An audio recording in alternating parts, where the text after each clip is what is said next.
Lion ಟಿವಿಯ top ನ್ಯೂಸ್ಗೆ ಸ್ವಾಗತ. ನಾನು ಬಸವರಾಜ್.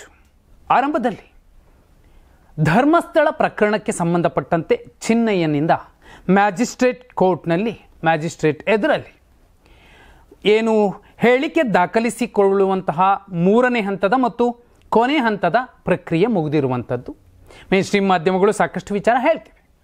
ಆತನಿಗೆ ಹಣ ಬಂದಂತಹ ಒಂದು ಪ್ರಕರಣದ ಅಡಿಯಲ್ಲಿ 11 ಜನಕ್ಕೆ ನೋಟಿಸ್ ಕೊಟ್ಟಿದ್ರು, ಆ ವಿಚಾರಣೆ ನಡೀತಿದೆ, ಅದೇ ವಿಚಾರ ಅಲ್ಲಿ ಚರ್ಚೆ ಆಗಿದೆ ಅಂತ. ಆದರೆ ಅದು ಕೇವಲ ಚಿನ್ನಯ್ಯ ಮತ್ತು ಮ್ಯಾಜಿಸ್ಟ್ರೇಟ್ ಜಡ್ಜ್ ಯಾರಿದ್ದಾರೆ ಅವರಿಬ್ಬರ ಮಧ್ಯೆ ನಡೆದಂತಹ ಒಂದು ಮಾತುಕತೆ. ಅದು ಹೊರಗೆ ಬಂದಿರೋದಿಲ್ಲ ಅನ್ನುವಂಥ ಹೇಳೋಕ್ಕಾಗಲ್ಲ. ಆದಾಗ್ಯೂ ಮೇನ್ ಸ್ಟ್ರೀಮ್ ಮಾಧ್ಯಮಗಳು ಒಂದಷ್ಟು ವಿಚಾರಗಳನ್ನು, ಒಂದು ನರೇಟಿವ್ ಸೆಟ್ ಮಾಡ್ತಿದ್ದಾವೆ ಅವುಗಳ ಒಂದು ಲೆಕ್ಕದಲ್ಲಿ. ಇನ್ನೊಂದು ಕಡೆ ಮಹೇಶ್ ಶೆಟ್ಟಿ ತಿಮ್ರೋಡಿ ಅವರಿಗೆ ಅಕ್ರಮ ಶಸ್ತ್ರಾಸ್ತ್ರ ಸಂಗ್ರಹಣೆಯ ಕೇಸ್ನ ಅಡಿಯಲ್ಲಿ ವಿಚಾರಣೆಗೆ ಕರೆದಿದ್ರು. ಮೂರನೇ ಮತ್ತು ಅಂತಿಮ ನೋಟಿಸನ್ನು ಕೂಡ ಜಾರಿ ಮಾಡಿರುವಂಥದ್ದು ಪೊಲೀಸರು. ಆದರೆ ನಿರೀಕ್ಷಣಾ ಜಾಮೀನು ಪಡೆಯೋ ತನಕ ಅಲ್ಲಿಗೆ ಹೋಗೋದು ಬೇಡ ಅನ್ನುವ ಲೆಕ್ಕಾಚಾರದಲ್ಲಿ ಇವರು ಕೂಡ ಕೋರ್ಟ್ ಎಡತಾಕಿದ್ರು. ಇದರ ಮಧ್ಯೆ 29ನೇ ತಾರೀಕಿನ ಗಡುವು ಏನಿದೆ ಅಲ್ಲಿಗೆ ಹೋಗದೆ ಹೋದರೆ ತಿಮ್ರೋಡಿಯವರ ಬಂಧನ ಆಗಬಹುದು ಅನ್ನುವಂತಹ ಚರ್ಚೆಗಳು ಕೂಡ ನಡೀತಿರುವಂಥದ್ದು. ಇನ್ನು ಬಹುಮುಖ್ಯ ಸುದ್ದಿ ಏನಂದರೆ, ಬಂಗಾಳ ಕೊಲ್ಲಿಯಲ್ಲಿ ವಾಯುಭಾರ ಕುಸಿತವಾಗುತ್ತಿದೆ. ಇದರ ಪರಿಣಾಮವಾಗಿ ವರುಣನ ಆರ್ಭಟ ಭೀಕರವಾಗಿದ್ದು ಜನರು ತತ್ತರಿಸಿ ಹೋಗಿದ್ದಾರೆ. ಊರಿಗೆ ಊರೇ ಜಲಾವೃತವಾಗಿದ್ದು ಉಟ್ಟಬಟ್ಟೆಯಲ್ಲಿ ನಿವಾಸಿಗಳು ಮನೆ ತೊರೆಯುತ್ತಿದ್ದಾರೆ. ಭೀಮಾ ನದಿಗೆ 3.4 ಲಕ್ಷ ಕ್ಯೂಸೆಕ್ಸ್ ನೀರನ್ನು ರಿಲೀಸ್ ಮಾಡಲಾಗಿದೆ. ಇದರಿಂದಾಗಿ ವಿಜಯಪುರ, ಕಲಬುರಗಿ, ಬಾಗಲಕೋಟೆ ಜಿಲ್ಲೆಗಳಲ್ಲಿ ಪ್ರವಾಹ ಉಂಟಾಗಿದೆ. ವಿಜಯಪುರದ ಕುಮಸಗಿ ಗ್ರಾಮದಲ್ಲಿ 30ಕ್ಕೂ ಅಧಿಕ ಮನೆಗಳು ಜಲಾವೃತವಾಗಿದ್ದು ಬೆಲೆಬಾಳುವ ವಸ್ತುಗಳು, ಪಡಿತರ ಸಾಮಗ್ರಿಗಳು ನೀರಲ್ಲಿ ಕೊಚ್ಚಿ ಹೋಗಿವೆ. ಜನ ಮನೆ ಬಿಟ್ಟು ಗಂಜಿ ಕೇಂದ್ರಗಳಿಗೆ ಶಿಫ್ಟ್ ಆಗಿದ್ದು 100 ಎಕರೆಯ ಪ್ರದೇಶದ ಬೆಳೆ ನೀರು ಪಾಲಾಗಿದೆ. ವಿಜಯಪುರ ಸೊಲ್ಲಾಪುರ ಹೆದ್ದಾರಿಯೂ ಕೂಡ ಮುಳುಗಡೆಯಾಗಿದೆ. ತಾವರಕೆಡ ಗ್ರಾಮದ ತೋಟದ ಮನೆಗಳಲ್ಲಿದ್ದಂತಹ 8 ಜನರನ್ನು ಬೋಟ್ ಮೂಲಕ ಅಗ್ನಿಶಾಮಕ ದಳ ಸಿಬ್ಬಂದಿ ರಕ್ಷಣೆ ಮಾಡಿರುವಂಥದ್ದು. ಇನ್ನು ಕಲಬುರಗಿ ಜಿಲ್ಲೆಯಲ್ಲಿ ಹೈ ಅಲರ್ಟ್ ಘೋಷಣೆ ಮಾಡಲಾಗಿದ್ದು ಶಾಲಾ ಕಾಲೇಜುಗಳಿಗೆ ರಜೆ ನೀಡಲಾಗಿದೆ. ಚಂದ್ರಂಪಳ್ಳಿ ಜಲಾಶಯಕ್ಕೆ 7,500 ಕ್ಯೂಸೆಕ್ಸ್ಗಿಂತಲೂ ಹೆಚ್ಚಿನ ಪ್ರಮಾಣದ ನೀರು ರಿಲೀಸ್ ಮಾಡಲಾಗಿದೆ. ಚಂದ್ರಂಪಳ್ಳಿ ಸೇತುವೆ ಮುಳುಗಡೆಯಾಗಿದ್ದು ಹಲವು ಬಡಾವಣೆಗಳ ನಿವಾಸಿಗಳನ್ನು ಸ್ಥಳಾಂತರಿಸಲಾಗಿದೆ. ಮುಲ್ಲಾಮಾರಿ ಜಲಾಶಯ ಬೋರ್ಗರಿಯುತ್ತಿದ್ದು ಒಳಹರಿವು ಮತ್ತು ಹೊರಹರಿವು ಹೆಚ್ಚಾಗಿದ್ದು ನೀರಿನ ಹರಿವು ಹೆಚ್ಚಿನ ಪ್ರಮಾಣದಲ್ಲಿರೋ ಕಾರಣ ರಸ್ತೆ ಸಂಪರ್ಕ ಕಟ್ಟಾಗಿ ಜನರು ಪರದಾಡ್ತಿರುವಂಥದ್ದು. 106 ಎಕರೆ ಜಮೀನು ಜಲಾವೃತವಾಗಿದ್ದು ಭತ್ತ, ಹತ್ತಿ ಮತ್ತು ಈ ಎಲ್ಲ ಬೆಳೆಗಳು ನೀರು ಪಾಲಾಗಿರುವಂಥದ್ದು. ಇನ್ನು ಬಾಗಲಕೋಟೆ ರಬಕವಿ ಬನಹಟ್ಟಿ ತಾಲೂಕಿನ ಮಹಾಲಿಂಗಾಪುರದಲ್ಲಿ ಮನೆಯ ಮೇಲ್ಚಾವಣಿ ಮತ್ತು ಗೋಡೆ ಕುಸಿದು 11 ವರ್ಷದ ಬಾಲಕ ಮೃತಪಟ್ಟಿದ್ದಾನೆ. ರಾತ್ರಿ ತಾಯಿ ಜೊತೆ ಸಹೋದರರು ಮಲಗಿದ್ರು. ಬೆಳಗ್ಗೆ ತಾಯಿ ಎದ್ದು ಕೊಠಡಿಯಿಂದ ಹೊರಗೆ ಬರುತ್ತಿದ್ದಂತೆ ಗೋಡೆ ಕುಸಿದಿದೆ. ದರ್ಶನ್ ಸ್ಥಳದಲ್ಲಿ ಸಾವನ್ನಪ್ಪಿದ್ರೆ ಶ್ರೀಶೈಲ್ ಸ್ಥಿತಿ ಗಂಭೀರವಾಗಿರುವಂಥದ್ದು. ಉತ್ತರ ಕರ್ನಾಟಕಕ್ಕೆ ಎಷ್ಟರ ಮಟ್ಟಿಗಿನ ಮಳೆಯ ಹೊಡೆತ ಬೀಳ್ತಿದೆ ಅಂದರೆ ಬಹುಪಾಲು ಹಳ್ಳಿಗಳು ಜಲಾವೃತವಾಗಿರುವಂಥದ್ದು. ಎಂದಿನಂತೆ ಬೆಣ್ಣೆತೊರೆ ಸೇರಿದಂತೆ ಒಂದಷ್ಟು ಜಾಗಗಳೇನಿದ್ವು ಅಲ್ಲಿ ಸಹಸ್ರಾರು ವರ್ಷಗಳಿಂದ 106 ವರ್ಷ ಇಲ್ಲಿಗೆ ನೀರು ಬರುತ್ತೆ, ಇದೊಂದು ಜಲಾವೃತವಾಗುವಂತಹ ಪ್ರದೇಶ ಅನ್ನೋದು ಗೊತ್ತಿದ್ರೂ ಕೂಡ ಒಂದು ಪರ್ಮನೆಂಟ್ ಸೊಲ್ಯೂಷನನ್ನು ಹುಡ್ಕೊಳ್ಳೋದಿದ್ದಂಗೆ ತಾತ್ಕಾಲಿಕವಾಗಿ ಮಳೆ ಬಂದಾಗ ಶೆಡ್ ಹಾಕ್ಕೊಡೋದು, ಗಂಜಿ ಕೇಂದ್ರ ತೆಗೆಯೋದು, ಇವರು ಭ್ರಷ್ಟಾಚಾರ ಮಾಡ್ಕೊಳ್ಳಿಕ್ಕೆ, ಇವ್ರು ದುಡ್ಡು ತಿನ್ನಲಿಕ್ಕೆ ಏನೇನು ಮಾಡ್ಕೋಬೋದು ಅಷ್ಟನ್ನು ಮಾಡ್ಕೊಂಡು ಕೊನೆಗೆ ಅವ್ರನ್ನ ಬಿಟ್ಬಿಡೋದು. ಮತ್ತೆ ಬಿಸಿಲು ಬರುತ್ತೆ, ಬೇಸಿಗೆ ಕಾಲ ಬರುತ್ತೆ, ಗುಳೆ ಹೋಗ್ತಾರೆ, ಮತ್ತೆ ಮಳೆಗಾಲಕ್ಕೆ ಬರ್ತಾರೆ, ಮತ್ತೆ ಈ ನೀರಲ್ಲಿ ಬಿದ್ದು ಸಾಯ್ತಾರೆ. ಇದೇ ಕರ್ಮ ಅವರಿಗೆ ಆಗಿರುವಂಥದ್ದು. ಇದನ್ನು ತಿದ್ದೋದಕ್ಕೆ ಯಾರ ಕೈಲೂ ಸಾಧ್ಯ ಆಗೋದೇ ಇಲ್ವಾ ಅನ್ನುವಂತಹ ಆ ಜನರ ಆಕ್ರೋಶ, ನೋವು, ಸಂಕಟ ಪ್ರತಿ ಸಲ ಬಿಸಿಲಲ್ಲಿ ಒಣಗ್ತಾರೆ, ಈ ಮಳೆಗಾಲದಲ್ಲಿ ನೀರಲ್ಲಿ ತೇಲ್ತಾರೆ. ಇನ್ನು ಬಹುಮುಖ್ಯ ಸುದ್ದಿ, ಬಿಡದಿ ಸ್ಮಾರ್ಟ್ ಸಿಟಿ ಯೋಜನೆಯ ಭೂಸ್ವಾಧೀನಕ್ಕೆ ತೀವ್ರ ವಿರೋಧ ವ್ಯಕ್ತವಾಗಿದೆ. ತಮ್ಮ ಅನಿರ್ದಿಷ್ಟಾವಧಿ ಹೋರಾಟವನ್ನು ತೀವ್ರಗೊಳಿಸಲು ರೈತರು ನಿರ್ಧರಿಸಿದ್ದಾರೆ. ಈ ಹೋರಾಟಕ್ಕೆ ಈಗ JDS ಬಲ ಸಿಕ್ಕಿದ್ದು. ಸೆಪ್ಟೆಂಬರ್ 28 ಅಂದರೆ ಭಾನುವಾರ JDS ನಾಯಕರು ಹೋರಾಟಕ್ಕೆ ಧುಮುಕಲಿದ್ದಾರೆ. JDS ಯುವ ಘಟಕದ ರಾಜ್ಯಾಧ್ಯಕ್ಷ ನಿಖಿಲ್ ಕುಮಾರಸ್ವಾಮಿ ಅವರ ನೇತೃತ್ವದಲ್ಲಿ ಹೋರಾಟ ಉಗ್ರ ರೂಪ ಪಡೆದುಕೊಳ್ಳಲಿದೆ. ಮಾಜಿ ಪ್ರಧಾನಿ HD ದೇವೇಗೌಡರು ಮತ್ತು ಕೇಂದ್ರ ಸಚಿವ HD ಕುಮಾರಸ್ವಾಮಿ ಅವರು ಆರೋಗ್ಯದ ಕಾರಣದಿಂದಾಗಿ ಬರ್ತಿಲ್ಲ, ಹೀಗಾಗಿ ವಿಡಿಯೋ ಕಾನ್ಫರೆನ್ಸ್ ಮೂಲಕ ಹೋರಾಟಕ್ಕೆ ಬೆಂಬಲ ಸೂಚಿಸಲಿದ್ದಾರೆ ಎನ್ನುವಂಥದ್ದನ್ನು JDS ಮೂಲಗಳು ಹೇಳಿರುವಂಥದ್ದು. ಆದರೆ ಟೌನ್ಶಿಪ್ ಯೋಜನೆಯಿಂದಾಗಿ ರೈತರ ಬದುಕು ಅತಂತ್ರದ ಸ್ಥಿತಿಗೆ ತಲುಪುತ್ತೆ. ಆ ಆತಂಕದ ಕಾರಣಕ್ಕೇನೆ ಈ ಯೋಜನೆಯನ್ನು ಕೈಬಿಡಬೇಕು ಅಂತ ರೈತರೆಲ್ಲರೂ ಒಗ್ಗಟ್ಟಾಗಿ ಹೋರಾಡ್ತಿದ್ದಾರೆ. ಈ ಹೋರಾಟವನ್ನು ಜನತಾದಳ ಪಕ್ಷದಿಂದ ತಾರ್ಕಿಕ ಅಂತ್ಯಕ್ಕೆ ಕೊಂಡೊಯ್ಯಲು ನಿರ್ಧರಿಸಲಾಗಿದೆ. ಇದೇ ವಿಚಾರವಾಗಿ ಬೆಂಗಳೂರಿನ ಸುದ್ದಿಗೋಷ್ಠಿಯಲ್ಲಿ ಮಾತನಾಡಿದ ನಿಖಿಲ್ ಕುಮಾರಸ್ವಾಮಿ ಅವರು DKಶಿ ವಿರುದ್ಧ ಹರಿಹಾಯ್ದಿದ್ದಾರೆ. ಅಷ್ಟೆಲ್ಲ ರೈತರ ವಿರುದ್ಧ ತೊಡೆ ತಟ್ಟಿ ಹೋಗ್ತೀರಾ? ಇದೇನಾ ರೈತರಿಗೆ ತೋರಿಸುವ ಗೌರವ, ಇದಕ್ಕ ನೀವು DCM ಸ್ಥಾನದಲ್ಲಿ ಕುಳಿತಿರೋದು ಅಂತ ವಾಗ್ದಾಳಿಯನ್ನು ನಡೆಸಿರುವಂಥದ್ದು. DK ಶಿವಕುಮಾರ್ ಅವರ ವಿಚಾರವಾಗಿ ಎಷ್ಟು ಸಾಧ್ಯವೋ ಅಷ್ಟು JDS ಒಂದು ತಾರ್ಕಿಕವಾಗಿ, ಸೈದ್ಧಾಂತಿಕವಾಗಿ, ಸಾಮುದಾಯಿಕವಾಗಿ ಅವರನ್ನು ಹಿಮ್ಮೆಟ್ಟಿಸುವ, ಅವರನ್ನು ಹಿಂದಕ್ಕೆ ಎಳೆಯುವ ಸಾಕಷ್ಟು ಹೋರಾಟಗಳನ್ನು, ಜನಪರ ಹೋರಾಟಗಳನ್ನು, ರೈತಪರ ಹೋರಾಟಗಳನ್ನು ಮಾಡುವ ಮೂಲಕ ಒಂದು ಮೆಸೇಜನ್ನು ಗಟ್ಟಿಯಾಗಿ ಕೊಡ್ತಿರುವಂಥದ್ದು. ಇದರ ಜೊತೆಯಲ್ಲಿ ಚುನಾವಣಾ ರಾಜಕೀಯಕ್ಕೆ ದೊಡ್ಡ ಮನೆಯ ಸೊಸೆ ನಿವೃತ್ತಿ ಘೋಷಿಸಿದ್ದಾರೆ ಶಿವರಾಜ್ ಕುಮಾರ್ ಅವರ ಪತ್ನಿ ಗೀತಾ ಶಿವರಾಜ್ ಕುಮಾರ್ ಅವರು.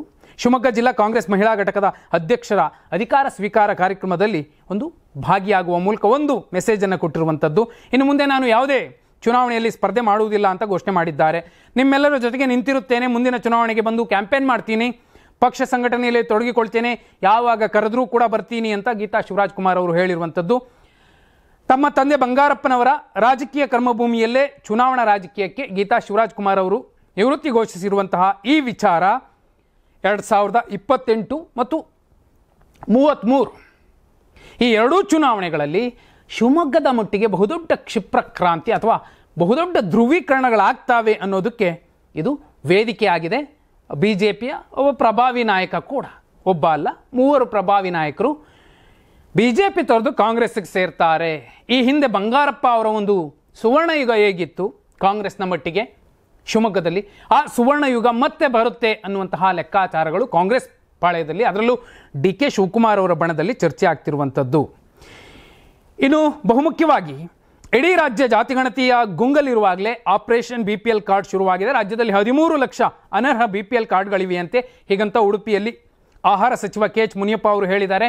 ಕೇಂದ್ರ ಸರ್ಕಾರ ನೀಡಿದ ಅಂಕಿಅಂಶ ಮತ್ತು ರಾಜ್ಯ ಸರ್ಕಾರ ಕಲೆ ಹಾಕಿರುವಂತಹ ಅಂಶಗಳನ್ನು ಒಟ್ಟುಗೂಡಿಸಿಕೊಂಡು ಪಡಿತರ ಕಾರ್ಡ್ ಪರೀಕ್ಷಣೆಯನ್ನು ಮಾಡಲಾಗ್ತಿದೆ. ಕರ್ನಾಟಕದಲ್ಲಿ 7,70,000 ಅನರ್ಹ BPL ಕಾರ್ಡ್ ಬಗ್ಗೆ ಕೇಂದ್ರ ಸರ್ಕಾರ ಮಾಹಿತಿ ನೀಡಿದೆ. ನಾವು ಕೂಡ ಮಾಹಿತಿ ಕಲೆ ಹಾಕಿದ್ದು ಒಟ್ಟು 13 ಲಕ್ಷ ಅನರ್ಹ BPL ಕಾರ್ಡ್ ಇರುವುದು ಗೊತ್ತಾಗಿದೆ. ಅಕ್ಟೋಬರ್ ಮೊದಲ ವಾರದಲ್ಲಿ ಆಪರೇಷನ್ BPL ಕಾರ್ಡ್ ಸಂಬಂಧ ಸ್ಪಷ್ಟ ಚಿತ್ರಣ ಸಿಗಲಿದೆ ಎಂದಿದ್ದಾರೆ. ಅಲ್ಲಿಗೆ ಒಂದು ಸ್ಪಷ್ಟ, ಇಲ್ಲಿ BPL ಕಾರ್ಡು 13 ಲಕ್ಷ ಜನ ಅನರ್ಹರು ಏನಿದ್ದಾರೆ ಅವರನ್ನು ಪಟ್ಟಿಯಿಂದ ಹೊರಗಿಟ್ರೆ ಅಥವಾ ಅವರ ಕಾರ್ಡನ್ನು ರದ್ದುಗೊಳಿಸಿದ್ರೆ ಮೆಸೇಜ್ ಪಕ್ಕಾ ಇರುತ್ತೆ, ಅದು ಕೇಂದ್ರ ಮತ್ತು ರಾಜ್ಯ ಸೇರಿಕೊಂಡು ಒಟ್ಟಿಗೆ ಮಾಡಿರುವಂತಹ ಕೆಲಸ ಅಂತ. ಆದಾಗ್ಯೂ ಇಂತಹ ಒಂದು ನಿರ್ಧಾರಗಳನ್ನು ತೆಗೆದುಕೊಳ್ಳುವ ಸಂದರ್ಭದಲ್ಲಿ ಬೈ ಮಿಸ್ಟೇಕ್ ಅರ್ಹರಿದ್ದರೂ ಕೂಡ ಅವರು ಅನರ್ಹರ ಪಟ್ಟಿಗೆ ಸೇರಿಕೊಂಡು ಅವರಿಗೆ ಬರ್ತಿದ್ದಂತಹ ಒಂದಷ್ಟು ದವಸ ದಿನಿಸಿ ಅದು ಪಡಿತರ ವ್ಯವಸ್ಥೆಯಲ್ಲಿ ಸಿಕ್ತಿದ್ದಂಥದ್ದು ಕೈ ತಪ್ಪಿ ಹೋದರೆ ಅವರು ಏನು ಮಾಡಬೇಕು, ಇದು ಕೂಡ ಬಹುಮುಖ್ಯ ವಿಚಾರ. ಇನ್ನು ಮಹೇಶ್ ಶೆಟ್ಟಿ ತಿಮ್ರೋಡಿ ಬಂಧನಕ್ಕೆ ಈಗ ಕ್ಷಣಗಣನೆ ನಡೀತಿದೆಯಾ ಅನ್ನುವಂಥದ್ದು ಚರ್ಚೆ. ಯಾಕಂದರೆ ಮಹೇಶ್ ಶೆಟ್ಟಿ ತಿಮ್ರೋಡಿಗೆ ಬಂಧನದ ಭೀತಿ ಶುರುವಾಗಿದೆ. ಅಕ್ರಮ ಶಸ್ತ್ರಾಸ್ತ್ರ ಪ್ರಕರಣ ಸಂಬಂಧ ಮಹೇಶ್ ಶೆಟ್ಟಿ ತಿಮ್ರೋಡಿ ಅವರನ್ನು ಪೊಲೀಸ್ ಇಲಾಖೆಯ ವಿಚಾರಣೆಗೆ ಹಾಜರಾಗುವಂತೆ 3ನೇ ನೋಟಿಸ್ ಜಾರಿ ಮಾಡಿದೆ. ತನಿಖಾ ತಂಡವು ಅವರ ಮನೆಯಲ್ಲಿ 2 ತಲವಾರ್ ಮತ್ತು 1 ಬಂದೂಕು ಪತ್ತೆ ಮಾಡಿತ್ತು. ಕಳೆದ 10 ದಿನಗಳಿಂದ ತಿಮ್ರೋಡಿ ವಿಚಾರಣೆಗೆ ಹಾಜರಾಗ್ತಿರಲಿಲ್ಲ. ಮಹೇಶ್ ಶೆಟ್ಟಿ ತಿಮ್ರೋಡಿ ತಮ್ಮ ವಕೀಲರ ಮೂಲಕ ಮಂಗಳೂರು ನ್ಯಾಯಾಲಯದಲ್ಲಿ ನಿರೀಕ್ಷಣಾ ಜಾಮೀನು ಅರ್ಜಿ ಸಲ್ಲಿಸಿದ್ದಾರೆ.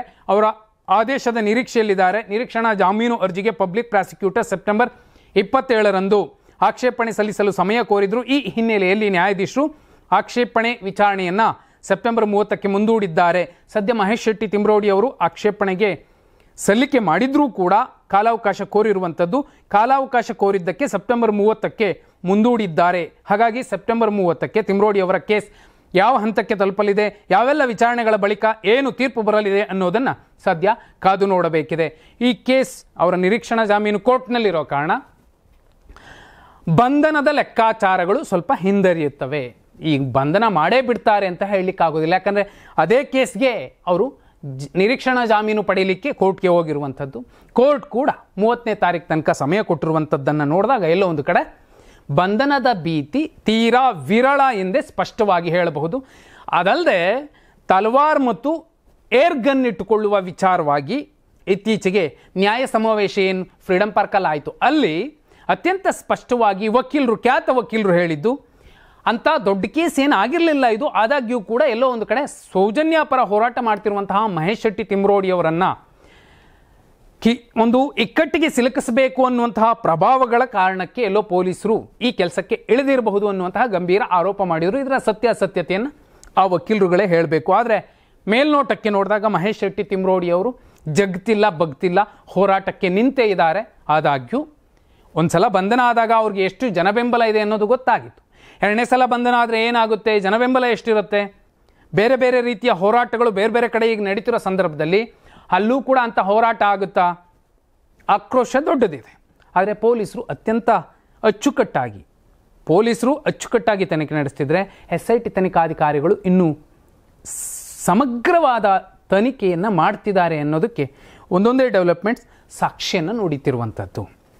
ಏನು, ಬೆಂಗಳೂರು ಮುಂಬೈ ನಡುವಿನ ದೀರ್ಘಕಾಲದ ಕನಸು ಶೀಘ್ರದಲ್ಲಿ ನಿಜವಾಗಲಿದೆ. ಕೇಂದ್ರ ರೈಲ್ವೆ ಸಚಿವ ಅಶ್ವಿನಿ ವೈಷ್ಣವ್ ಅವರು ಸೂಪರ್ ಫಾಸ್ಟ್ ರೈಲು ಘೋಷಣೆ ಮಾಡಿ 30 ವರ್ಷಗಳಿಂದ ಜನರ ಬೇಡಿಕೆ ಕೊನೆಗೂ ಸ್ಪಂದಿಸಿರುವಂಥದ್ದು.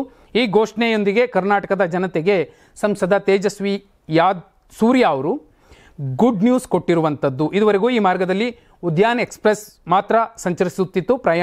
ಪ್ರಯಾಣಕ್ಕೆ 24 ಗಂಟೆಗಳಿಗಿಂತ ಹೆಚ್ಚು ಸಮಯ ಬೇಕಾಗ್ತಿತ್ತು. ಆದರೆ ಈಗ ಹೊಸ ಸೂಪರ್ ಫಾಸ್ಟ್ ರೈಲು ಸಂಚಾರ ಆರಂಭವಾದರೆ ಪ್ರಯಾಣ ಸಮಯ ಕಡಿಮೆಯಾಗುವುದಲ್ಲದೆ ವಿಮಾನ ಪ್ರಯಾಣಕ್ಕೆ ಪರ್ಯಾಯವಾಗಿ ಕೈಗೆಟುಕುವ ದರದಲ್ಲಿ ಜನರಿಗೆ ದೊಡ್ಡ ಅನುಕೂಲವಾಗಲಿದೆ. ಕಳೆದ ವರ್ಷವೇ 26 ಲಕ್ಷಕ್ಕೂ ಹೆಚ್ಚು ಜನರು ಈ ಮಾರ್ಗದಲ್ಲಿ ವಿಮಾನ ಪ್ರಯಾಣ ಮಾಡಿದ್ದರು ಎಂಬುದು ಗಮನಾರ್ಹ. ಕೇಂದ್ರ ಸಚಿವ ಅಶ್ವಿನಿ ವೈಷ್ಣವ್ ಅವರು ತೇಜಸ್ವಿ ಸೂರ್ಯ ಅವರ ನಿರಂತರ ಪ್ರಯತ್ನವನ್ನು ಶ್ಲಾಘಿಸಿ, ನೀವು ಯಾವಾಗಲೂ ಬೆಂಗಳೂರಿನ ಜನರ ಪರ ಕೆಲಸ ಮಾಡ್ತಿರ್ತೀರಿ ಎಂದು ಕೊಂಡಾಡಿದ್ದಾರೆ. ತೇಜಸ್ವಿ ಸೂರ್ಯ ಅವರು ಕೂಡ ಈ ಯೋಜನೆ ನಮ್ಮ ರಾಜ್ಯಕ್ಕೆ ದೊಡ್ಡ ಜಯ, ಜನರ ದೀರ್ಘಕಾಲದ ಕನಸು ನನಸಾಗಿದೆ ಅನ್ನುವಂತಹ ಮಾತುಗಳನ್ನು ಹೇಳಿದ್ದಾರೆ. ಇದಕ್ಕಿಂತಲೂ ಬಹುಮುಖ್ಯ ಸುದ್ದಿ ಏನದು, ಮಧ್ಯಪ್ರದೇಶದಲ್ಲಿ ಒಂದು ಘೋರ ಘಟನೆ ನಡೆದಿರುವಂಥದ್ದು. ತಾಯಿಯ ಕಣ್ಣೆದುರಲ್ಲೇ 5 ವರ್ಷದ ಪುಟ್ಟ ಕಂದನನ್ನು ಕ್ರೂರವಾಗಿ ಶಿರಚ್ಛೇದನ ಮಾಡಿ ಕೊಲ್ಲಲಾಗಿದೆ. ಆ 5 ವರ್ಷದ ಬಾಲಕನನ್ನು ವಿಕಾಸ್ ಅಂತ ಗುರುತಿಸಲಾಗಿದೆ. ಆರೋಪಿಯನ್ನು 25 ವರ್ಷದ ಮಹೇಶ್ ಎಂದು ಗುರುತಿಸಲಾಗಿದೆ.